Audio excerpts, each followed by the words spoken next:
bienvenidos a este espacio. Muchas gracias a la universidad por este espacio que nos están brindando. Eh, yo soy Leandro Juárez. Hoy nos acompañan Leonardo Hayes, Juan y Tomás. Somos del equipo de tecnología de PwC Argentina y Uruguay y vinimos a brindarles una pequeña charla de cómo funciona por dentro el desarrollo de lo que es una idea de lo que es dentro de la incubadora, dentro del equipo de trabajo y cómo se lleva a cabo hasta un ambiente de producción. No sé si pueden ver mi pantalla en la presentación. Vamos a hablar un poco acerca de PwC. Somos una red de firmas en la cual contamos con más de 370.000 talentos, de los cuales 6.600 participamos dentro de lo que es PwC Uruguay y Argentina. Contamos con 9 países, con 9 oficinas y tenemos presencia en 149 países. Este es nuestro propósito: actuamos con integridad, hacemos la diferencia, nos interesamos, trabajamos juntos y reimaginamos lo posible. Eh, Dentro de los servicios que brindamos servicios de auditoría, consultoría, asesoramiento impositivo, legal, outsourcing a más de 2.500 empresas globales de todo tamaño y calibre. Y bueno, este es el equipo de expositores del día de hoy. Eh, yo en mi caso particular hace 6 años que participo dentro de la firma. Como junto a Si, Leonardo somos los si querés sigo directores yo, del Lean, porque equipo de tecnología. al final se escucha el ruido atrás y es lo que te van requiriendo Ah, tu atención. ¿Sí? perfecto. Igual, un poco para continuar la introducción, con Leandro somos director de tecnología de un equipo que está mayoritariamente trabajando en Argentina y en Uruguay. Hay ciertas personas, nos dedicamos a todo lo contrario que hace PwC en auditoría, legales y demás cuestiones. Hacemos tecnología sobre todo ligado a lo que son impuestos, ¿sí? Mayoritariamente trabajando con otras PwC del mundo y con también algunos que otros clientes, ¿sí? Externos. Nuestro trabajo no es algo que se haga eh, a cliente final, ¿sí? Y mayoritariamente trabajamos en proyectos de impuestos, de auditoría, pero desde el punto de vista tecnológico. Nos acompaña Juan, que es nuestro líder en Machine Learning Operations, junto a Tomás, que también trabaja en la misma área. Sí, ambos están hoy involucrados en diferentes proyectos como lo que se llama auditoría, la nueva generación de auditoría, que es un proyecto bastante interesante en términos de uso de agentes de inteligencia artificial. Y también, bueno, trabajamos en conjunto de otro proyecto en términos de lo que se llama Tone of Voice de PwC, que es un proyecto si querés, agentes para poder generar texto, en principio texto, en diferentes idiomas, ¿sí? Hoy por hoy solo estamos trabajando con UK, pero la idea es hacerlo en 8 idiomas más, para proporcionar información de cómo se debería escribir o cómo se debería presentar un texto, valga la redundancia, con el tono de voz de PwC, ¿sí? No sé si querés continuar, Rolea, en el siguiente slide. Bueno, un poco para que se pongan en contexto, y por ahí hay chicos que trabajan o te están estudiando o trabajan en tecnología.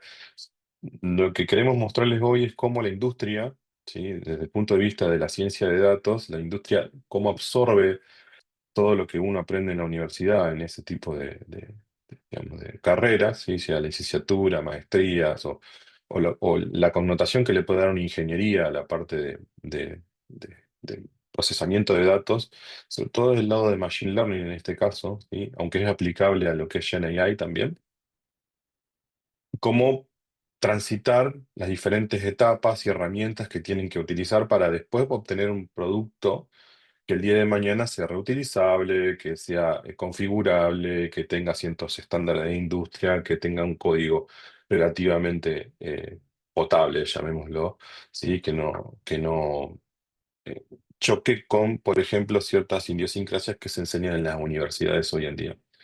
El siguiente.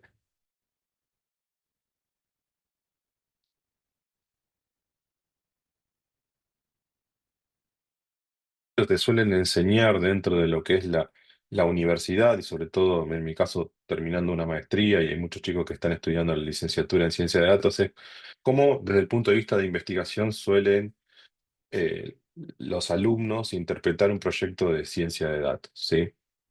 Empezando por lo más eh, simple, ¿sí? Que es el entendimiento del negocio, el entendimiento de los datos. Acá hay una interacción muy grande y que cualquier proyecto de software también lo tiene. O sea, para poder realizar un proyecto necesitas conectarte con el usuario, con el cliente, saber qué necesita, empezar a trabajar toda esa información y estructurarla. A su vez, después se continúa con una preparación de los datos, ¿sí? En este caso, por ahí voy a hablar con términos más técnicos, pero lo que se hace son, en esa preparación de datos, lo que llamamos en la jerga el EDA, ¿sí? O lo que es discriminar la información, transformarla, ver qué nos sirve y qué no nos sirve para poder trabajar. Sí, en ese caso también se genera lo que se llama en la ciencia de datos el feature engineering, donde se generan nuevos campos basados en los campos existentes, que le den un motivo al modelo o a los modelos que vayan a interpretar esa información para hacer de vuelta una predicción, puedes también hacer una clasificación, etcétera. Sí, se procede después al modelado en sí, que es el uso de modelos de vuelta machine learning, eh, en este caso tradicional, pero también puede pensarse, si se quiere, para el uso de modelos más avanzados como los LLM o los SLM, que hoy están también en moda y hay un montón de cuestiones particulares en ese sentido. ¿Sí? Se hace una preparación de datos. De hecho, me ha pasado y he investigado en cierta medida cómo usar series de tiempos con LLMs, que es hay ciertos papers dando vuelta en donde explican cómo funciona, más allá de que existen las series de tiempos per se, de la estadística tradicional y del machine learning en los últimos años. Una vez que se haya generado ese modelado, se hace una evaluación de la información obtenida, de la predicción en sí. Ahí suele hacerse otra etapa que es de feature importance, es revisar qué importancia tienen los datos o los campos que vos utilizaste para tanto entrenamiento, testeo y validación de tu modelo. Y con eso volver a reprocesar e iterar. También podés volver a hacer el business understanding, como dice en el gráfico, de manera así, bueno, tengo otro tipo de datos que me pueden llegar a generar valor. Y por último, se hace el deploy. ¿Sí? El deploy, mayoritariamente en lo que es el researching o lo que se enseñan en ciertas carreras, es hacer una notebook, ¿sí? Una Jupyter Notebook. Y con eso terminaría el ciclo que es natural dentro de este tipo de carreras. Ahora bien, lo que nosotros queremos proponerle es cómo llevar eso a algo un poco más interesante en términos de la industria y en este caso nuestra experiencia dentro de PwC. Ahí los voy a dejar con Juan y Tomás, que nos van a ir navegando los distintos pasos a seguir. Bueno, buenas tardes a todos. Muchas gracias Leo y Lean por la introducción y por las presentaciones también que estuvieron dando. Leo les acaba de dar entonces un pantallazo de dónde realmente va a arrancar. Ya Leo dio básicamente el prólogo a lo que sería la charla del día de la fecha. Ahora vamos a empezar con esta parte que sería, como acá bien vemos, el camino a la producción, partiendo de esta base que mencionaba Leo, de este artefacto, de este resultado que tuvimos anteriormente, que podría ser uno o varios Jupyter Notebooks, ¿sí? Eso es normalmente lo que se suele ver en la parte más de research, de investigación, de ciencia de datos. Lean, ¿querés pasar a la próxima diapositiva? Bien, un poco lo que va a estar pasando de ahora en más durante la charla es que vamos a ver 10 estadios distintos, 10 pasos de maduración de ese momento inicial, que es el momento final del research, donde tenemos este artefacto que sería el Jupyter Notebook, acá identificado con el libro de Jupyter, y cómo esto va gradualmente creciendo hasta volverse una función productiva ya desplegable y construible por cientos y miles de usuarios, o quizás por otros sistemas externos justamente que se integren y que consuman nuestra solución.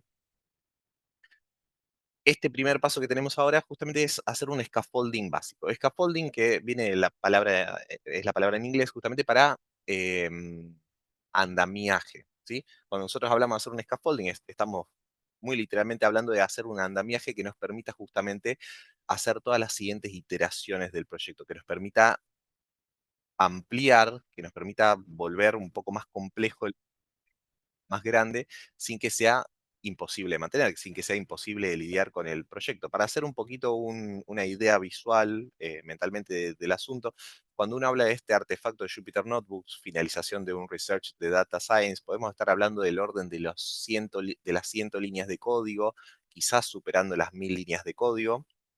Pero cuando hablamos de un proyecto ya productivo, desplegado normalmente en una empresa mediana grande, podemos estar hablando de proyectos fácilmente entre las 4000 y 8000, 9000 líneas de código para proyectos medianos y por supuesto arriba de las 10.000 líneas de código para proyectos más grandes, según de lo que estemos hablando.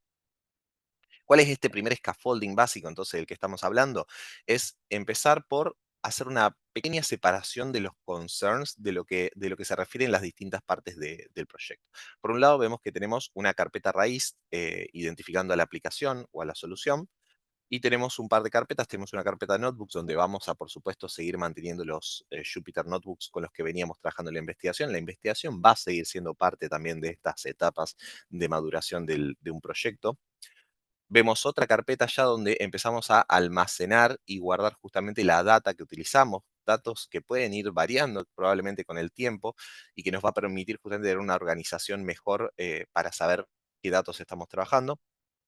Y ya vemos dos archivos en la imagen que nos remontan a dos conceptos muy importantes que van a ir viéndose más a continuación. Por un lado tenemos este archivo readme.md, que capaz que algunas personas están familiarizadas, por supuesto, que nos sirve como un primer paso, una iniciación hacia lo que sería la documentación del proyecto, hacia explicar de qué se trata el proyecto, cómo está llevado a cabo, cuáles son los pasos para ejecutar este proyecto y para obtener la solución, si es que hay algún tipo de convención de algún estilo o reglas de cómo empezar a trabajar sobre este proyecto.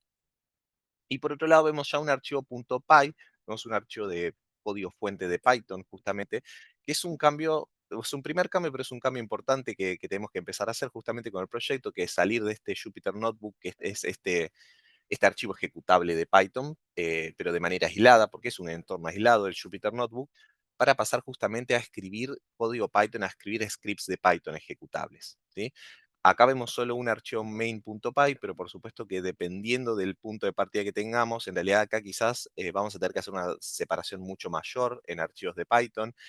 Si, por ejemplo, tenemos muchas funciones utilitarias para hacer distintos tipos de transformaciones de datos o para hacer distintos cálculos justamente que ayudan al proceso, puede ser que hagamos una carpeta de utils, por ejemplo, o de helpers. Si vemos que tenemos una pipeline de ingesta de datos o una pipeline de transformación o de preprocessing o feature engineering, como un poco mencionaba Leo antes también, que es bastante compleja y abultada. Lo mismo, vamos a quizás decidir hacer una carpeta aparte para esas distintas funciones de Python que nos permiten hacer esos procesos. Y así como de a poquito vamos a ir separando esos Jupyter Notebooks que, como mencionaba antes, capaz que tienen cientos y cientos de líneas de código o quizás arriba de las miles, para empezar a separarlo en distintos archivos con responsabilidades un poquito más acotadas, archivos que quizás estén apenas superando las 100 líneas de código o idealmente por debajo, y ahí vamos a empezar a notar justamente un cierto patrón de organización y de limpieza del código. Podemos pasar a la próxima slide, Lean. Bien, un poco los objetivos entonces de este primer paso es, como mencionaba recién, iniciar este proceso de transformación, de pasar de uno o varios Jupyter Notebooks a un proyecto de Python, a una solución o paquete de Python organizado, segregado en distintas funcionalidades, lo cual por supuesto va a facilitar el manejo del código, va a ser mucho más fácil entender un archivo de 100 líneas de código que entender un notebook de 400, 500, 600 líneas de códigos. Nos va a permitir hacer modificaciones mucho más fácilmente. Vemos un poquitito esto que yo mencionaba antes de la estructura del proyecto, estas carpetas organizadas por funcionalidad, mantener una separación clara entre código y también de los distintos tipos de código que tenemos y los recursos. Vemos también algo que ahora no había nombrado, que es un primer acercamiento al manejo de dependencias, a un requirements.txt. Justamente esto es una forma muy rústica, si se quiere, muy básica e inicial de manejo de dependencias, que aún hoy día todavía es bastante difundida y enseñada, pero que el proceso de los siguientes subsecuentes pasos que vamos a estar mencionando, vamos a ver cómo esto va a ir evolucionando a otro tipo de gestión de dependencias. Vamos a ir al siguiente paso. Una vez que hicimos este primer paso de transformación y de empezar a hacer un andamiaje para iterar y evolucionar, vamos con el siguiente paso, ¿sí? Lo anterior podríamos decir que fue una suerte de MVP, una primera instancia donde yo tengo un ejecutable de Python que puedo ejecutar y que me aporta valor, que hace una solución justamente a un problema de negocio. Acá lo que vamos a estar haciendo es justamente mejorar ese MVP y para eso vamos a estar hablando de dos conceptos. Por un lado, lo que sería REST APIs y por el otro lado lo que sería deployment o despliegues, ¿sí? En este caso vamos a estar mencionando y vamos a estar mostrando en pantalla dos tecnologías específicas. Por un lado estamos mostrando la plataforma de Vercel para realizar el despliegue. Nosotros en principio la recomendamos para lo que sean candidatos, ingresantes o estudiantes a quienes nosotros mentoreamos, porque es una plataforma bastante accesible, fácil de utilizar y con una capa gratuita. Hay muchas otras plataformas que pueden utilizar. Por supuesto, también están las plataformas de cloud providers más grandes, como pueden ser Azure, AWS o GCP, por ejemplo, Google Cloud Provider, que pueden utilizar también alguna de esas, pero en principio tienen otras plataformas un poquito más sencillas, más fáciles y más accesibles. Y por el otro lado tenemos para el desarrollo de REST API el icono en este caso que nos indica Fast API. Después Tommy va a estar hablando más en profundidad de lo que es la capa de API, justamente, de la solución. Pero ¿a qué nos referimos básicamente por REST API y por desplegar esto, ¿no? A lo que nos referimos con esto es hacer el servicio consumible por un usuario final o otro sistema sin necesidad de que tengan que ejecutar nuestro código, porque hasta el momento en el paso 1 que teníamos, que alguien tenía que ir, descargar o copiarse el código que teníamos y lo tenía que ejecutar, tenía que tener Python instalado, instalar todas las dependencias, es decir, tenía que ser un usuario técnico. En este segundo paso lo que empezamos a hacer es disponibilizar esto a usuarios quizás no técnicos, a través, por ejemplo, de una interfaz de usuario o, como dije antes, también para que sea consumido por sistemas externos. Esto se logra, en principio, una de las posibilidades es a través de un protocolo de comunicación HTTP, a través de, por ejemplo, un estilo de arquitectura REST API. REST API es un estilo de arquitectura de Web API. Hay varios otros protocolos más. Tenemos, por ejemplo, gRPC, tenemos GraphQL, tienen WebSockets, tienen Servers and Events, hay muchísimos otros protocolos que se pueden utilizar para servir, para disponibilizar nuestra solución, nuestro proyecto de Machine Learning, pero en principio una opción más accesible para empezar a estudiar, hacer este proceso de maduración, por ejemplo, es REST API. Podemos ver el siguiente slide. Bien, decíamos esto de convertir el MVP en un servicio web escalable y accesible. Esto nos permite, por supuesto, un acceso organizado, estructurado, eficiente para los usuarios finales, es decir, vamos a disponibilizar rutas de acceso a la solución, ya sea para realizar inferencias o predicciones de Machine Learning, por ejemplo, o para algún otro tipo de utilidad que necesite nuestra solución. Y acá vamos a ir viendo ya también cómo va de a poco mutando la estructura del proyecto, la estructura de directorios. ¿Por qué? Porque vamos a tener que integrar algunos archivos, como pueden ser justamente algún archivo, uno o varios, para la capa de API, justamente, para definir las rutas, a veces llamados también endpoints. Otro archivo quizás para definir los servicios, justamente, cómo se manejan los distintos casos de uso de la aplicación, ya sea que haya que predecir no sé, distintos tipos de servicios. Puede ser, por ejemplo, una predicción de cuánto tarda un taxi en llegar de un punto A a un punto B. Entonces, capaz que una predicción puede ser cuánto tiempo tarda, otra predicción puede ser el camino específico que va a llevar, otra predicción puede ser cuánto va a costar ese servicio. Es decir, podemos disponibilizar distintas cuestiones. Cada una de esas cosas podría ser un servicio. Vamos a tener ya también, por supuesto, una carpeta o varios archivos representativos del modelo, ¿sí? De Machine Learning que vamos a tener que desplegar y utilizar justamente. Y bueno, como dije antes, por supuesto, el uso de alguna plataforma de despliegue justamente.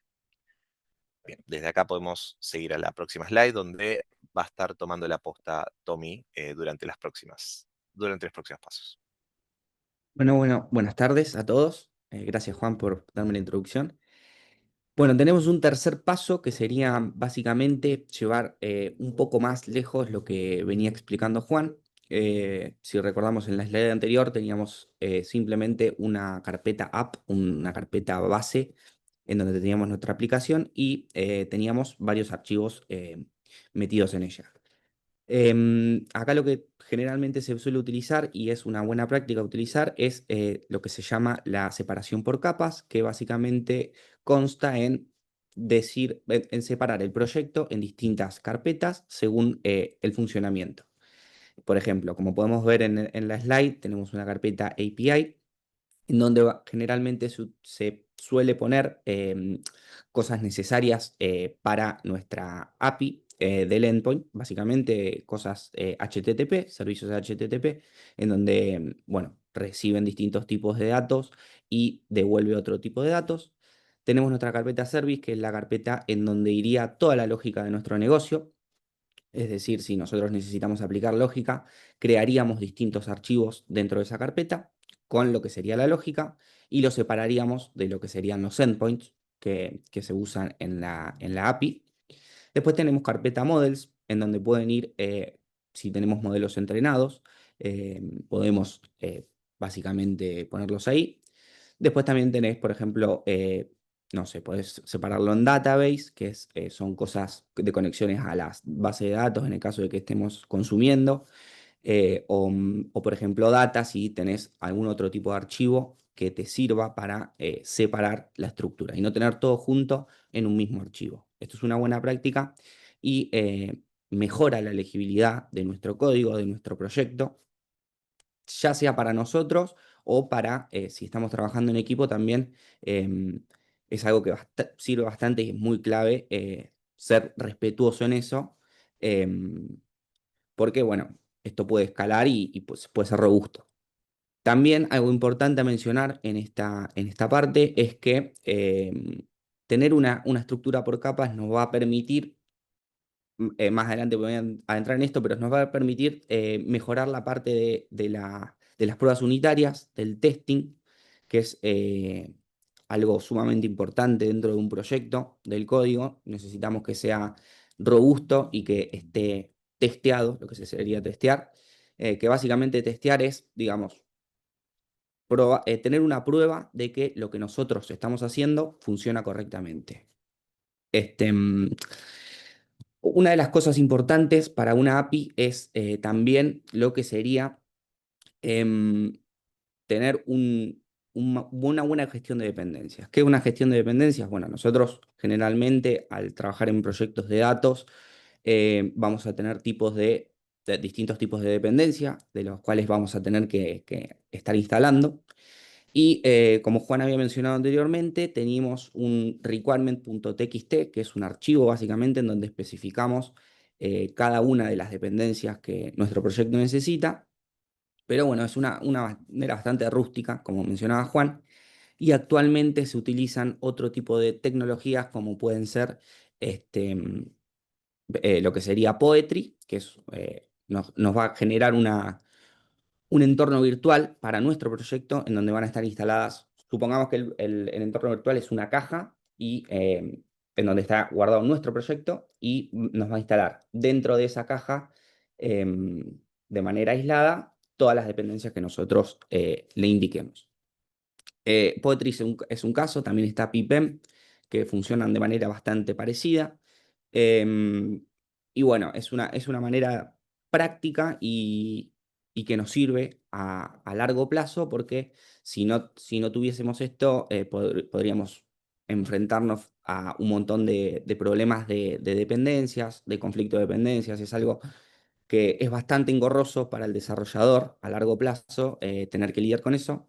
Y bueno, hay que... Una aclaración ahí, Tommy. Por ejemplo, Dale, Leo. si hay una librería que cambia de versión porque mejora o algo y nosotros no hacemos nuestro environment virtual o nuestro environment propio del proyecto, puede que el día de mañana esa librería no tenga un conflicto con otra, rompa y el proyecto deje de funcionar en área productiva. Entonces es bueno tener el entorno virtual y tener todas las versiones definidas. Y si en algún caso hay un agujero de seguridad en esas versiones, bueno, es algo más controlable, uno puede ir haciendo pruebas y viendo qué funciona y qué no, y si realmente puede continuar con la nueva versión de la librería que mejoraría ese problema de seguridad.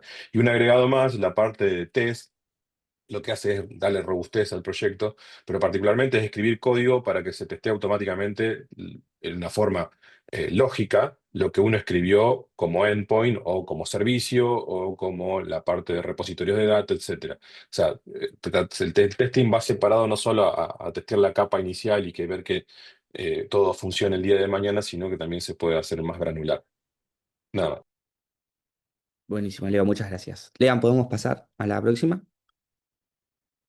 Bueno, básicamente, en resumen, el objetivo de tener esto es tener una estructura bien formada del proyecto que nos asegure una mantenibilidad y escalabilidad a lo que sería a largo plazo.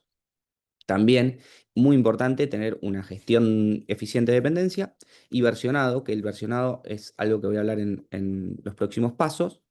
Em, y bueno, el beneficio de esto es que claramente podemos tener un desarrollo mucho más ágil, inclusive si estamos trabajando, podemos estar trabajando solos o también con un equipo. Generalmente con equipo esto ayuda un montón. Y reducís la cantidad de errores. Pasamos, si querés, lean a la que sigue.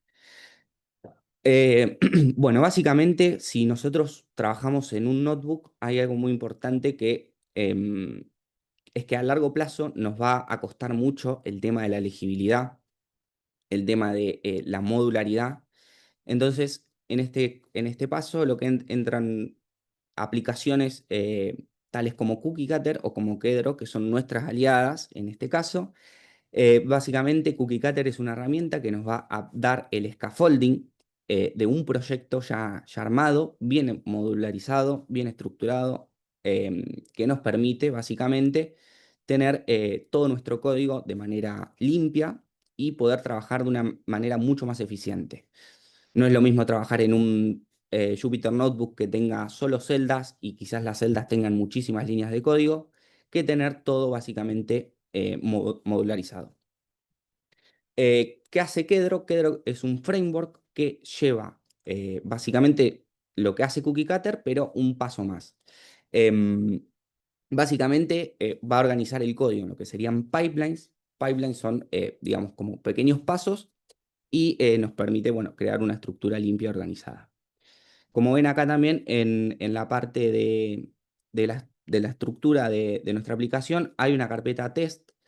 Esta carpeta test, si trabajamos en conjunto con PyTest, que es una librería de Python que nos va a ayudar con el tema de las pruebas unitarias o pruebas en general, en esta carpeta test podemos nosotros poner todas las pruebas automatizadas de nuestro código, también separadas, podemos separar por capas. Por ejemplo, podemos tener una carpeta, dentro de la carpeta test, una subcarpeta API en donde solo se testen, por ejemplo, endpoints, o podemos tener una carpeta service donde se teste la lógica.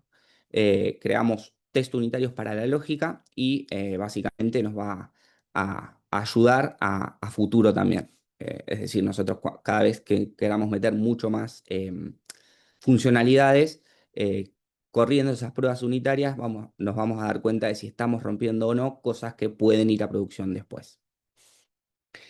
Em, bueno, el Hago, objetivo... perdón, un pequeño comentario y paréntesis ahí.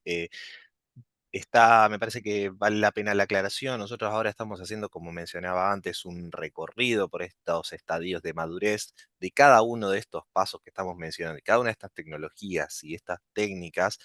Ahí, por supuesto, para hacer una charla específica de cada una sobre testing, el valor del testing, las estrategias de testing y cómo organizar los unit tests.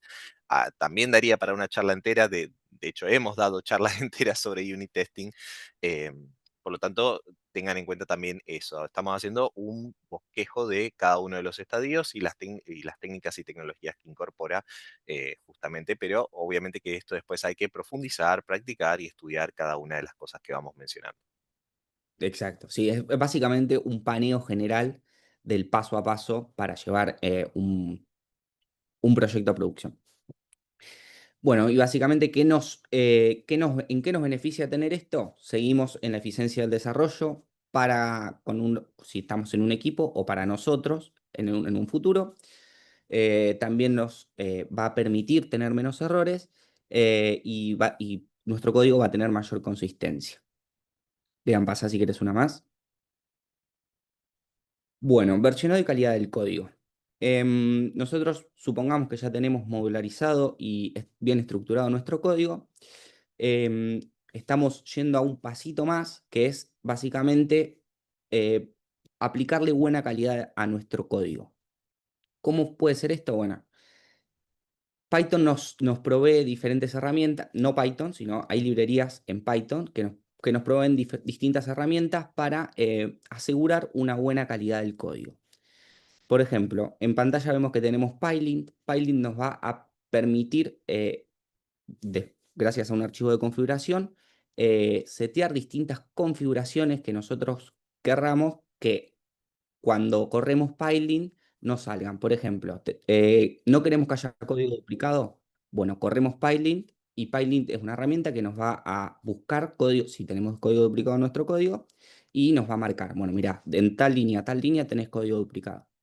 ¿Qué nos permite esto? Bueno, nos permite, cuando tengamos un repositorio, no pushear código, no subir código con malas prácticas, y es súper configurable. Tenés varios archivos de configuración en los cuales vos le podés decir qué querés que te marque, qué no querés que te marque.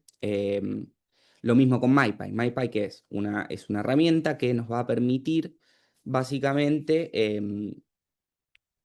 agarrar y detectar errores dentro de nuestro código que tengan que ver con el tipado, con tema de tipos. Esto nos provee muchísima robustez en nuestro código y una mayor detección de código. Vamos a tener menos errores en tema de runtime cuando lo corramos cuando estemos ejecutando nuestra aplicación. Y también está Black, que nos va a permitir formatear el código. Todo esto, si lo combinamos con Git, no sé si tendrán conocimiento de Git, pero Git es una herramienta de versionado de código en donde supongamos que nuestro proyecto está en una caja. Vamos a pensarlo como un árbol. Nuestro proyecto es un árbol, el tronco es la rama principal, y a partir de ese tronco podemos sacar distintas, lo que se llaman branches o ramas, en donde cada rama va a haber un desarrollador trabajando y subiendo nuevo código. Cuando un desarrollador ya está y ya cree que ya sus cambios están bien, puede insertar esa rama a la rama principal o al tronco, y así es como se va versionando y vamos teniendo un historial de todos los cambios que nosotros vamos haciendo en nuestro código. Si combinamos Git, que es el tema del historial, con estas herramientas que tenemos de linting y formatting, podemos utilizar lo que se llama precommit. ¿Qué es precommit? Precommit es una herramienta que nos va a permitir que cada vez que nosotros hagamos distintos tipos de cambio y los queramos subir a un repo, vamos a correr, antes de subirlo al repo, todas esas herramientas de linteo y de formateo, que nos va a buscar errores que puedan tener nuestros cambios, y vamos a tener una visión de si, bueno, no tenemos ningún error, subamos estos cambios. ¿Qué hace esto a la larga? Si tenemos un equipo, nos previene muchos errores y nos va a ayudar a que cada uno pueda subir sus cambios sin antes, o sea, visto antes si tuvo errores o no.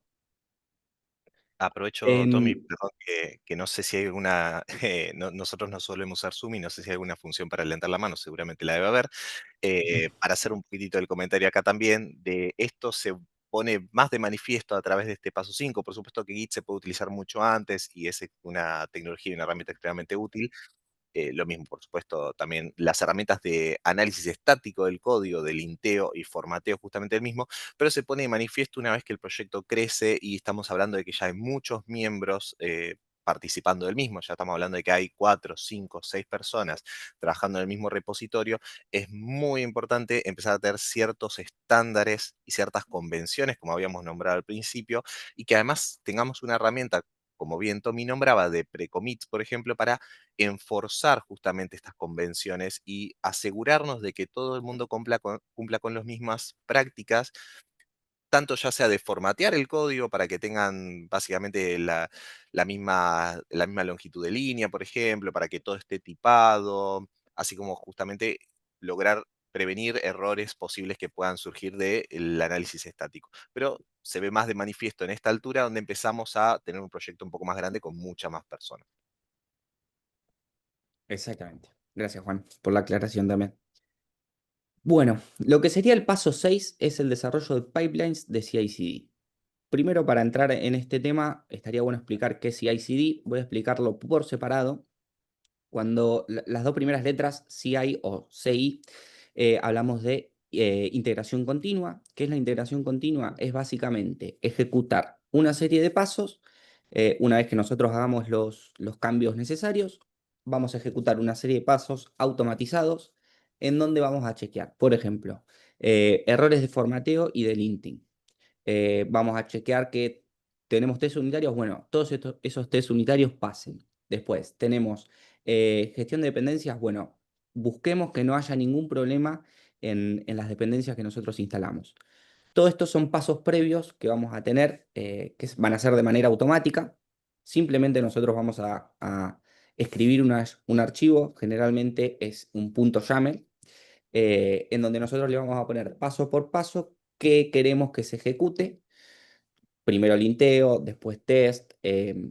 No sé, querés ver el tema de las dependencias, también puedes poner un paso de dependencias. Y a partir de ahí vos vas teniendo un feedback mucho más rápido antes de subir un cambio a producción. Eso por un lado, que sería la letra CI, y por el lado del CD sería un despliegue continuo, que el despliegue continuo trata básicamente que una vez que vos ya tenés todo tu código preparado, bueno, lo tenés que subir a un servidor. Después de ejecutar todos esos pasos y haber subido los cambios, automáticamente vos también, a partir de otra serie de pasos que vos le decís, bueno, quiero subir esta parte de código a un servidor. Puede ser un servidor, puede ser un contenedor, puede ser una imagen de Docker, podés hacer distintos tipos de despliegues, todo esto de manera automatizada.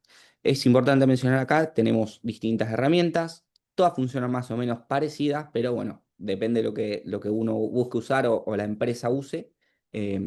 Puedes usar Azure Pipelines, GitHub Actions o GitLab CI también. ¿Podemos pasar una más, Lean?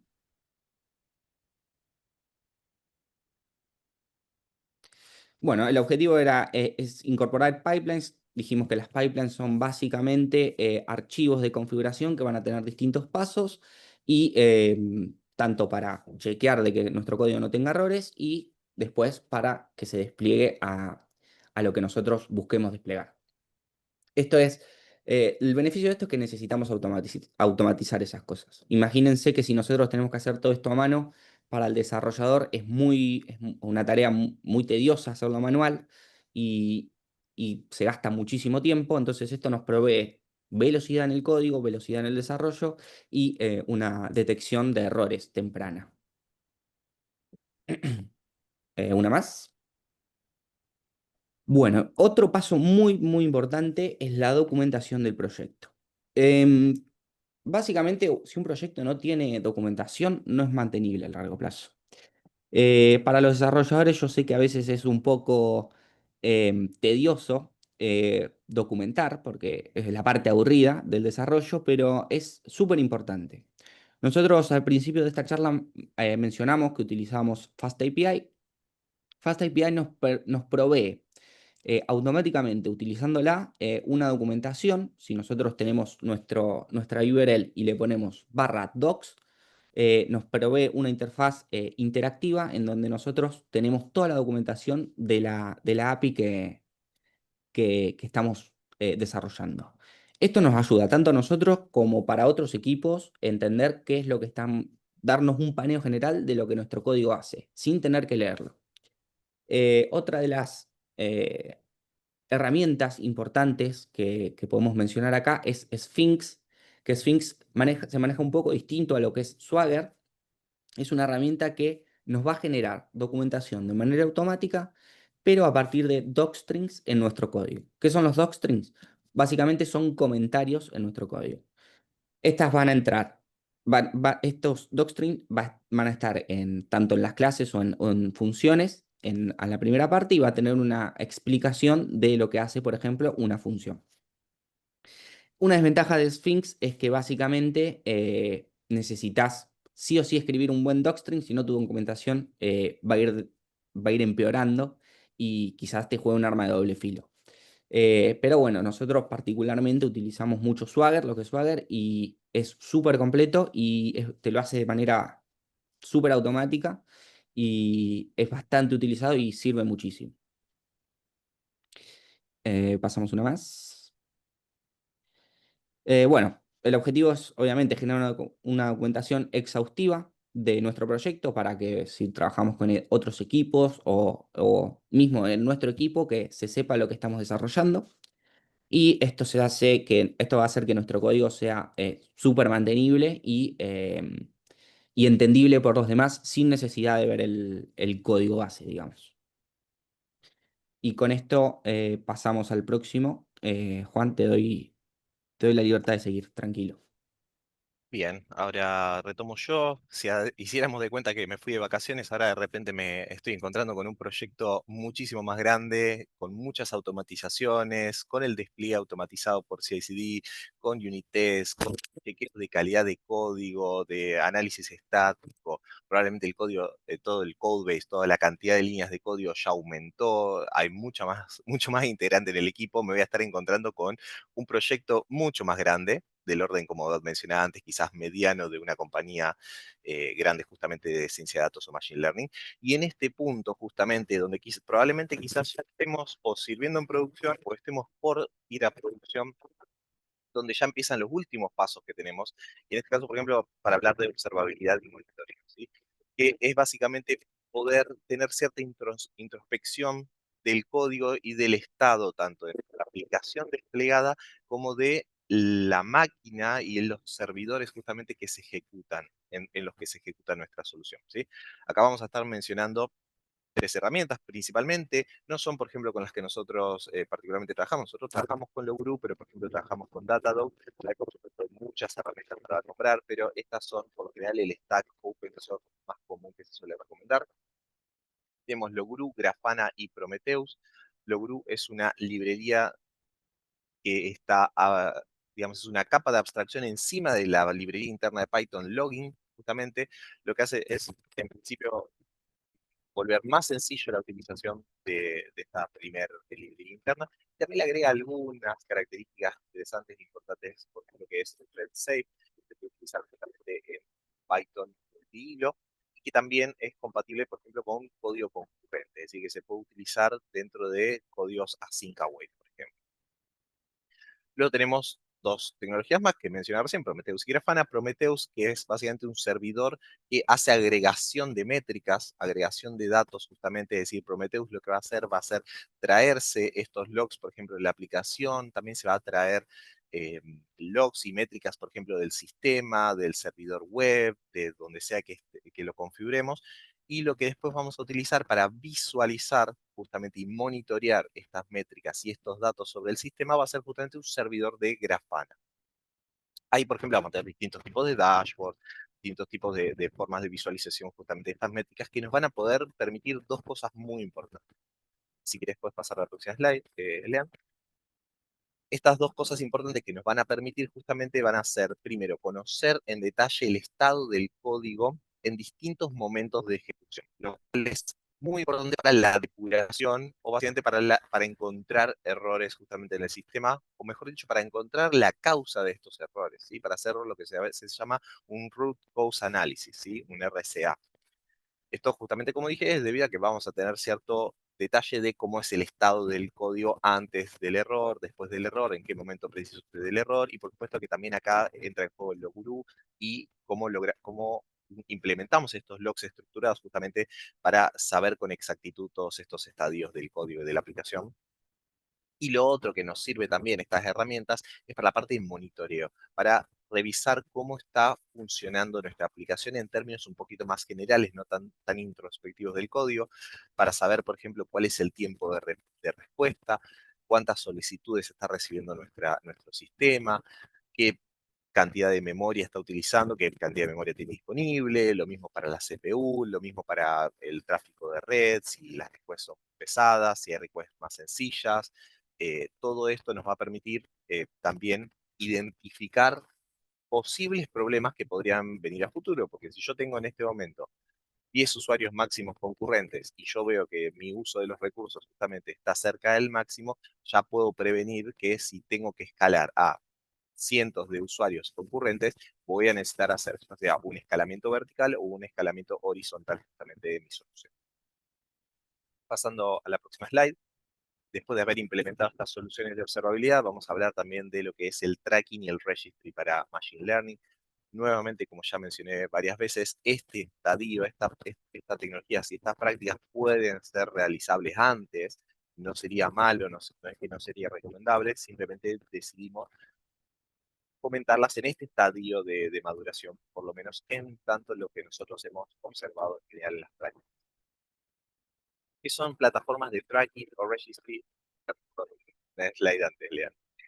¿Qué son plataformas de tracking y registry para ML? Básicamente son plataformas que nos van a permitir tener cierta trazabilidad de los experimentos que estamos realizando, es decir, nos van a permitir saber cuántos experimentos llevamos realizados, qué tipo de modelos entrenamos, con qué hiperparámetros, qué tipo de data utilizamos, qué tipo de pipeline de preprocesamiento, de feature engineering utilizamos en esos datos. Todas estas métricas justamente las vamos a poder traquear dentro de estas plataformas y además vamos a poder llevar un registro, un registry de los modelos que entrenemos, es decir, del modelo ya entrenado. Además de esto, algunas plataformas como MLflow, por ejemplo, nos permite hacer distintos entornos para los modelos y nos permite, por ejemplo, promover un modelo que esté en un entorno de desarrollo a un entorno, por ejemplo, de staging y ya promoverlo para que sea consumido en producción. Acá vemos varias tecnologías, tenemos MLflow, que es una de las tecnologías que nosotros principalmente recomendamos, pero también tenemos Hugging Face, Gradio, Optuna, Weights and Biases.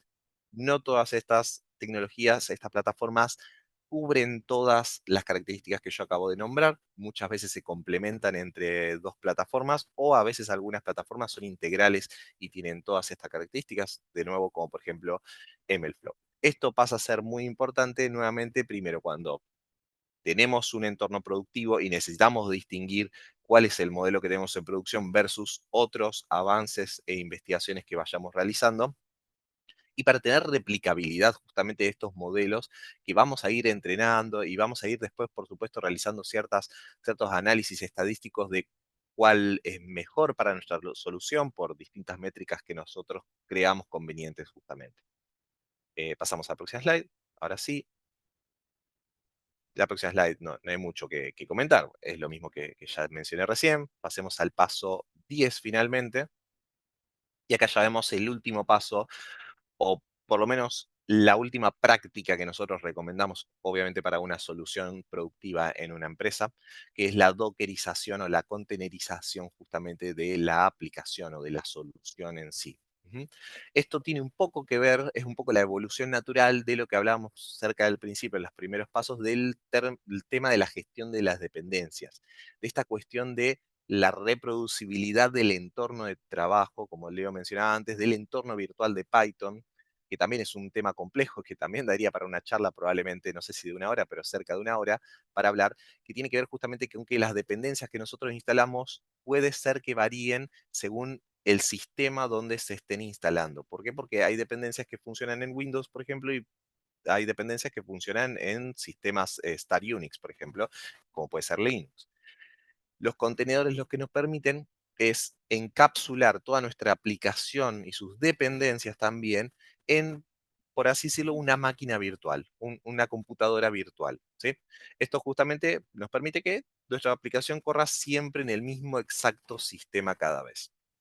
Y doy también un breve comentario aparte que no está puesto en el slide, pero nosotros también hoy día recomendamos y utilizamos ampliamente utilizar lo que es Docker, los contenedores para el entorno de desarrollo en algo que se llama hoy día Dev Containers, lo cual a su vez también nos permite que cada integrante del equipo de trabajo, cada desarrollador, data scientist, etcétera, tenga exactamente el mismo entorno de trabajo, no importa si alguien tiene una computadora Windows, otra persona tiene una computadora Mac o Linux o lo que sea, mientras levante el entorno de desarrollo, el contenedor, va a tener el mismo sistema, el mismo entorno justamente de ejecución para la aplicación y va, por supuesto, a instalar mediante el gestor de dependencias, como hablábamos antes, las mismas exactas dependencias y librerías y nos aseguramos de que sea exactamente el mismo entorno para nuestra solución.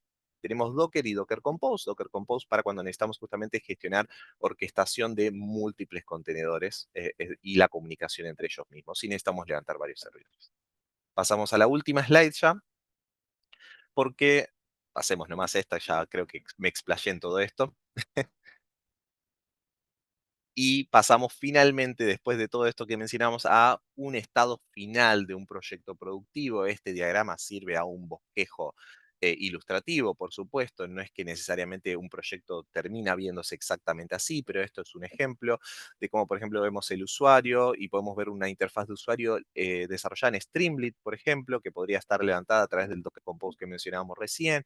Una capa de API, ¿sí? De REST API, que, por ejemplo, se puede comunicar con distintos servicios como puede ser un blob storage o una base de datos donde estemos guardando ciertas métricas. Por supuesto que en esta capa de API, en este servicio también vive nuestro modelo y vive el servicio de predicción, que a su vez se va a estar conectando con otro servidor donde haya justamente una plataforma de ML Registry, justamente, que es donde justamente vamos a ir a buscar ese modelo para ejecutarlo cada vez que nos pidan una inferencia.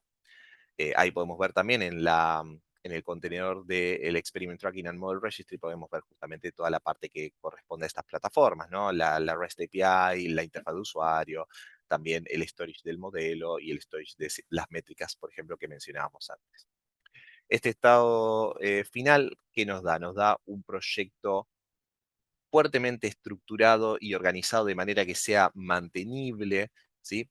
Que sea testeable, que sea correcto, que nosotros podamos decir que funciona adecuadamente, que sea replicable, que sea desplegable en distintos entornos, que la solución es automatizable y como mencionamos antes, que la solución funcione en cualquier tema justamente donde se esté ejecutando a través de los contenedores. Creo que en la última slide que tenemos ahora a continuación es donde les damos entonces a ustedes los minutos que precisen para las preguntas, si es que hay alguna.